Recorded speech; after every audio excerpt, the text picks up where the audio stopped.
Assalamualaikum warahmatullahi wabarakatuh. Perkenalkan, nama saya Diana Mawaddah dengan NIM 811422190 dari Rombel 4. Di sini saya akan memaparkan terkait tata cara persidangan atau alur persidangan di Petun. Baik, di sini saya akan menjelaskan tentang tata cara persidangan atau alur persidangan di Petun. Yang mana di sini ada 3 jenis, yaitu pemeriksaan acara biasa, pemeriksaan acara cepat, dan pemeriksaan acara singkat.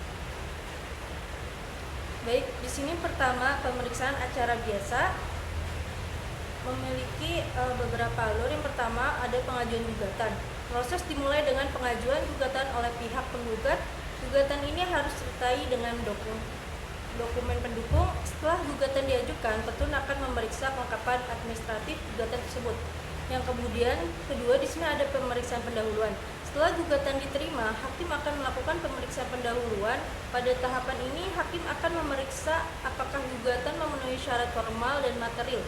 Jika ada kekurangan, penggugat akan diberi kesempatan untuk memperbaiki. Kemudian yang ketiga ada pemberitahuan kepada tergugat.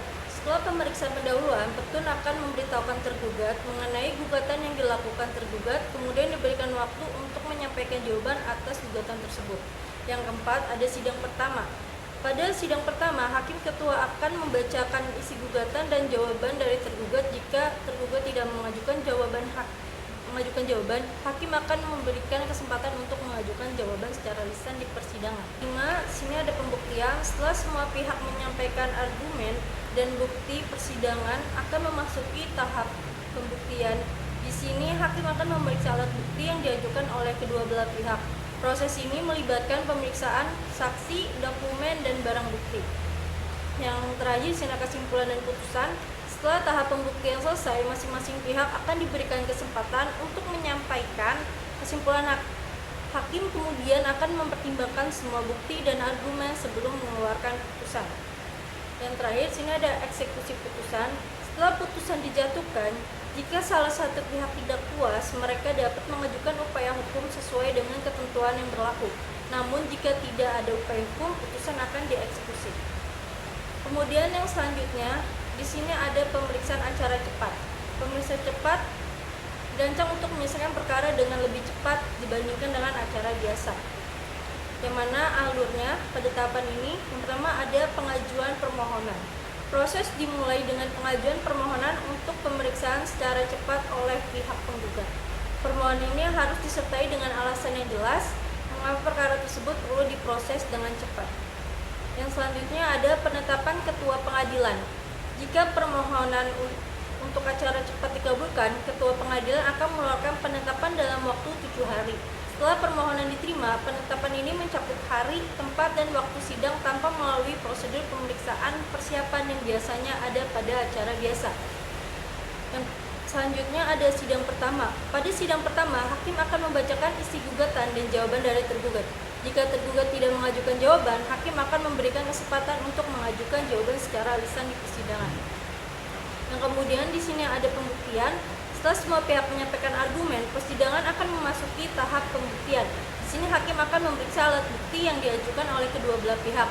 Proses ini biasanya berlangsung lebih cepat dibandingkan dengan acara biasa. Yang kemudian sini ada kesimpulan dan putusan. Setelah tahap pembuktian selesai, masing-masing pihak akan diberikan kesempatan untuk menyampaikan kesimpulan. Hakim kemudian akan mempertimbangkan semua bukti dan argumen sebelum mengeluarkan putusan. Yang terakhir, sini ada eksekusi putusan. Setelah putusan dijatuhkan, jika salah satu pihak tidak puas, mereka dapat mengajukan upaya hukum sesuai dengan ketentuan yang berlaku. Namun jika tidak ada upaya hukum, putusan akan dieksekusi. Dan selanjutnya di sini masuk pada pemeriksaan acara singkat, yang mana prosedur ini dirancang untuk menyelesaikan perkara dengan lebih cepat dan efisien. Alurnya yakni pengajuan permohonan. Proses dimulai dengan pengajuan permohonan oleh pihak penggugat. Permohonan ini biasanya berkaitan dengan penetapan yang dikeluarkan oleh ketua pengadilan dalam suatu rapat permusyawaratan. Yang selanjutnya ada penetapan persidangan. Setelah permohonan diterima, ketua pengadilan akan menetapkan hari dan waktu untuk sidang. Penetapan ini dilakukan dengan cepat, biasanya dalam waktu yang singkat setelah permohonan diajukan. Yang selanjutnya ada pada sidang pertama, hakim akan membacakan isi permohonan dan memberikan kesempatan setelah pihak tergugat untuk memberikan tanggapan jika tergugat tidak hadir atau tidak memberikan tanggapan. Hakim tidak melanjutkan proses persidangan. Selanjutnya ada pembuktian. Dalam secara singkat, tahap pembuktian dilakukan dengan lebih ringkas. Hakim akan memeriksa bukti-bukti yang diajukan oleh penggugat dan tergugat. Yang selanjutnya di sini ada kesimpulan dan putusan. Setelah tahap pembuktian, masing-masing pihak akan diberikan kesempatan untuk menyampaikan kesimpulan. Hakim kemudian akan mempertimbangkan semua argumen dan bukti sebelum mengeluarkan putusan. Yang selanjutnya sini ada eksekusi putusan.